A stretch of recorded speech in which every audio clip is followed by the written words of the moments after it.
Business Happy Hour with Frank Coto, Ryan Pelky, and Doug Ford. Now, back to the show.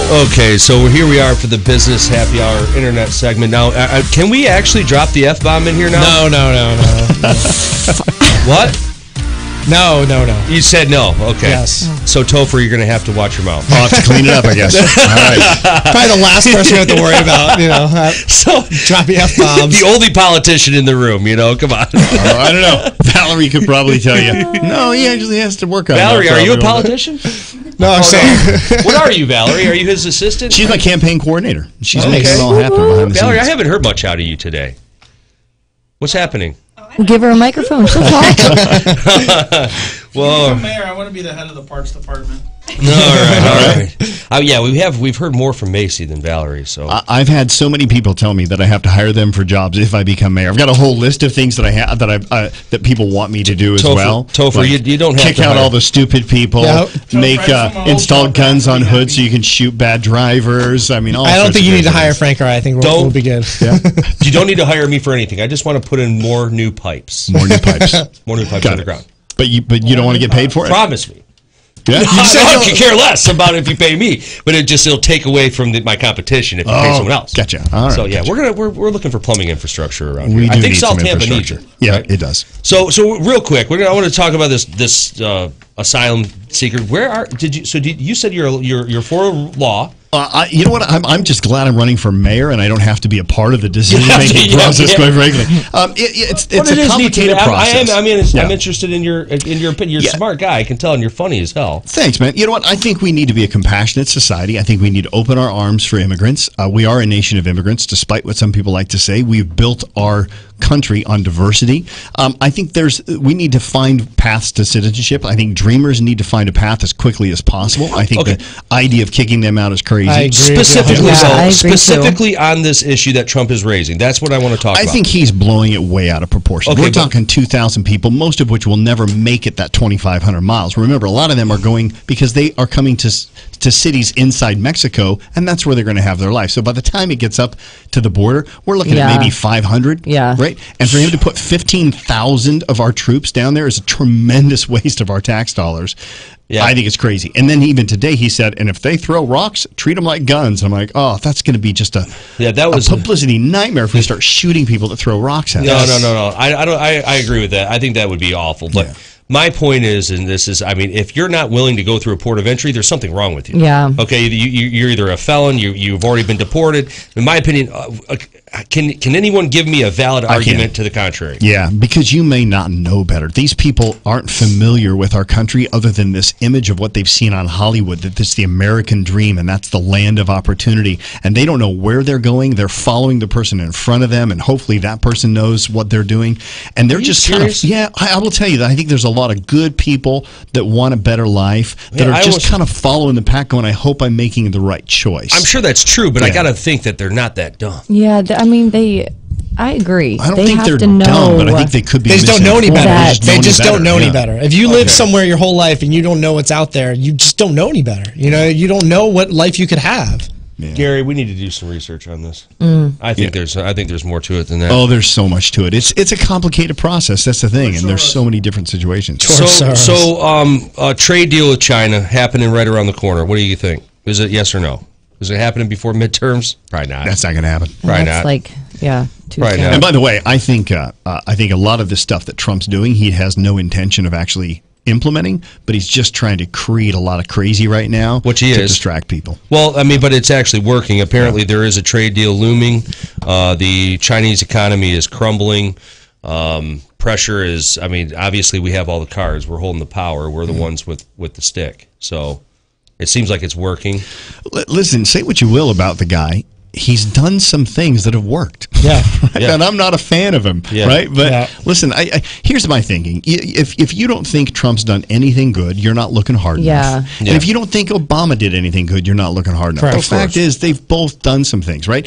I think most people could agree that we'd like Trump to probably shut his mouth a little bit more. You know, he just kind of keeps running his mouth a little bit too much. But he needs a censor. Things that he's doing. He needs a censor. We might see South Korea and North Korea unified for the first time ever. Yes. It's going on as we speak That's right going now. to burn a lot of Democrats' butts if It's they have hard to to- admit that he did that. Mine I don't think included. they can. I don't think they can. I tell you, the extreme ones can't. Yeah. We talked about this before the show began, right? The middle's pretty massive. And When then are they there's a going to couple fire loud, Don extreme Lemon? People. When are What's they going that? to fire Don Lemon? Do you know? I don't mind Don. Would you give Don a spot on your where would you put him in your I like Don administration? Lemon. I Where like would you him. put him in your administration though? Like, I mean, come on. Well, I don't know, Janitor. probably in charge of media. Come on, no way. No way. I like Don Lemon. Yeah, I got no problem with him. Oh, First my off, God. isn't he the first African American nightly news anchor? I think he is. I have no idea. Yeah, I think he's done a pretty good job. Yeah. Yeah, I don't have a problem with it. I do. I can't stand that guy. But see, the sight of him here's makes me- I tell you, I listen to CNN, Fox.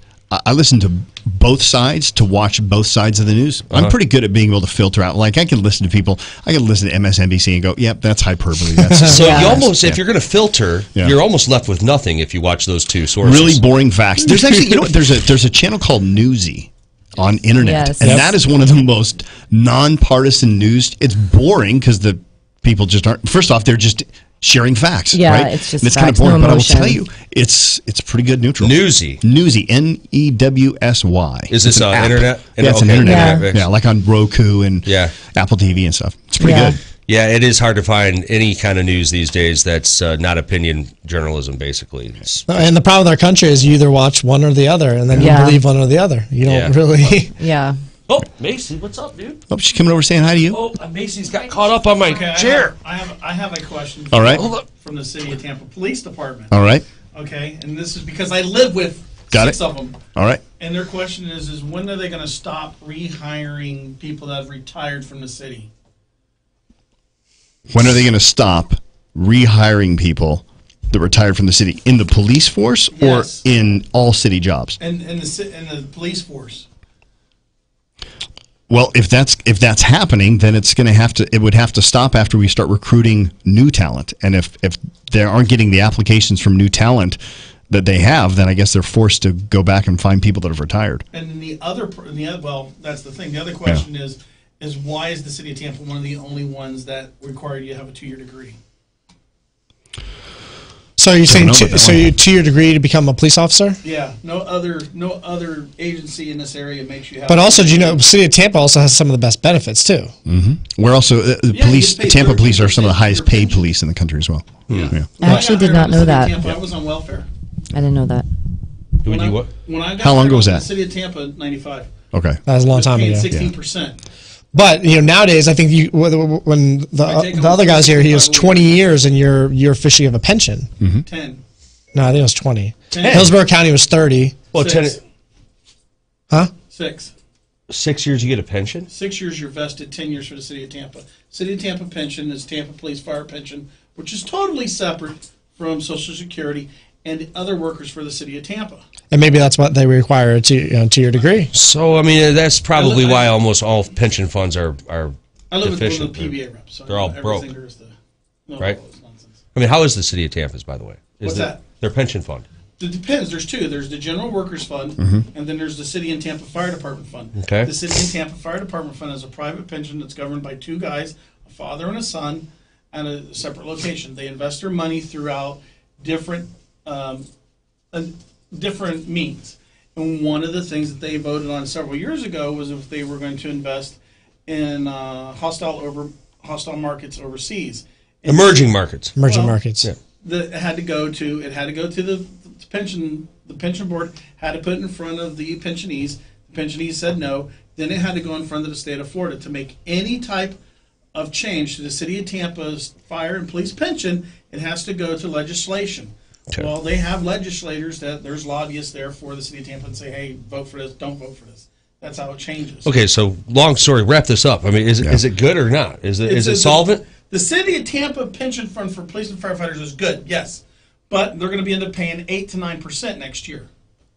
But the original question is, why are we hiring people that have retired? Yes. My percent, I don't care if we hire people that retire as long as they can still pass all the exams and the test. I got no problem with it. See, and that's the problem because it brings low morale to the guys that are working there now because they wanted to get rid of these knuckleheads, and that's what they thought. Oh, they're going to retire, so now we don't have to deal with these people anymore. And now they bring them back as a civilian in a civilian position, and it's like, when are we going to get rid of these people? When you say you bring them back in a civilian position, what do you mean? So let's say Put you them have put them behind a desk. You have somebody that was incompetent as an officer. Okay. So they use the Peter principle just to promote them to get them out of the way. Okay. Then that person retires and then gets hired back as a civilian because they already have ties to the city. Okay. So now they're going to collect a city of Tampa pension. Got it. Along with their city of Tampa Police Department. Got it. I got an answer for that one. Double dipping. It's real easy. What we need to do is we need to have metrics-based pay and structure to where people are actually proving their competency and their proficiency and their worth. And we need to implement that in every department of the city to make sure that we don't have people just sitting around watching Facebook all day getting paid. So from Orson, I'll be ready to get up and give you a hug because you're the first person that I have dealt with since I moved here in 1979 that has said something that was educated enough to solve the problems of people that are getting $75,000 a year sitting underneath. This is why small business owners make better mayors, because we know how to run companies and we know how to make sure that we get results. And if we have metrics-based pay on every department and every position, we're going to get rid of those lazy people. And by the way, I will tell you this, in defense of our city, I don't think we have too many. We got I'm sure we got some bad ones, but majority of our city workers are damn good. They really are. Like I've met so many of them, and they have such a passion to really want to help out. The problem is they're burdened by such cruddy communication systems and old IP. Especially down at the building department. Oh, I love the folks right? at the building department. Love them. I love them. They're great people, but they just don't have the communication skills or strategies to be able. So what happens is in the 11th hour, right when you're ready to build, all of a sudden they go, water comes in and they say, yeah, I'm sorry, those pipes are too small. You've got to repipe it or something. And that's the problem. If we have if we have machine learning and artificial intelligence systems built into it, there's no reason why you shouldn't be able to get a permit in less than 6 hours, not 6 weeks. Yeah, it's ridiculous. Yes. Especially for repairs. I mean, we do everything online. I mean, I do everything online anyways. Yeah, we can to a certain extent. Some of our stuff still has to go through. Like I love City of Tampa's portal comparison to Hillsborough County. Just everything is seamlessly, it works great. Hillsborough County, but it doesn't communicate with all of the other departments. Well, Hillsborough County, I have to physically fax something, and if they don't put it in, I can't call my final. And where City of Tampa is, I put everything to the portal, and it's all right there in front of me. I don't have to worry about some third party trying to input something to the system. Yeah. The problem with it is the inspection process, and they can't give you a window of opportunity that's difficult to do because they don't have enough people. They're actually hiring inspectors, or they're hiring subcontractors now because they're so busy and so much building going on that I've talked to inspectors I have 30 places I have to go to today. So how can you schedule yourself 30?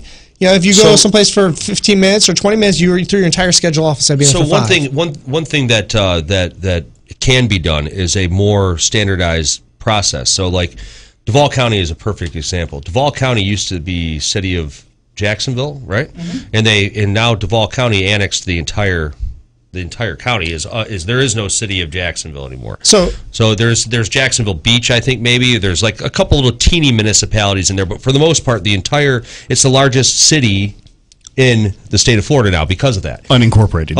So it's real simple to fix those tasks. Hold on real quick though. What happened is when they did that, it became so easy for contractors to pull permits because there was only one place they had to go, that so many permits were pulled that they could not do the inspections at first. So what I'm saying is it's better for the consumer and the homeowners to make a more streamlined process for contractors to be able to pull permits and get the inspections done. It's gonna create a better product for the end user, which is the consumer, as the homeowner and the property owner. So here's a simple solution. You have and this is where municipalities are held responsible for a lot of these inspections, especially when the boom went on. A lot of the stucco issues that were going on. The city was sued by a lot of people because of their inspection processes and they allowed permits to pass when they should not have. Put it back on the contractor. Yeah. I mean, why are we, I should be able to just sign something saying I'm responsible for this home. I put a roof on it. If there's problems, you should be able to sue the contractor, not the county. I agree. And that would eliminate so many people having to go and do all these inspections. You can sue the county? Yeah. Really? Hillsborough County was sued a lot of money because of stucco problems. I had no idea that was even a thing. Yeah. Yeah, there's a lot of building that went on during the booms, and they're all failing. I have a new career now. I'm going to start suing people. No, not me. I mean... Yeah, what is it, classaction.com? Right, yeah. My God. It's crazy. Yeah, geez, Pete. And then you have places like Pinellas County, where you have one county and 15, 20 municipalities, and they all have different rules and regulations. Yeah. It's such a joke. Yeah, we were out in an apartment complex last night. We turned the water back on, and what started off as just a valve change-out job, all of a sudden these leaks start popping up in all these different apartment units. Uh-oh. I mean, flooding big time. So the owner, I'm on the phone with her, and or the owner's rep, and she's like, Ryan, I can't believe that you guys have done this. And I'm like, what are you talking about? These pipes are 50 years old. She's like, well, you didn't tell me that this was going to happen. I said, you didn't think that this could happen? I mean, you have galvanized pipes. And she's like, well, the owner's not going to understand that. I started laughing. The owner just paid $50 million for this property. You think anybody with $50 million is so stupid to think that galvanized pipes might not leak? So anyway, John Morgan has a website called ClassAction.com. I think is it ClassAction.com?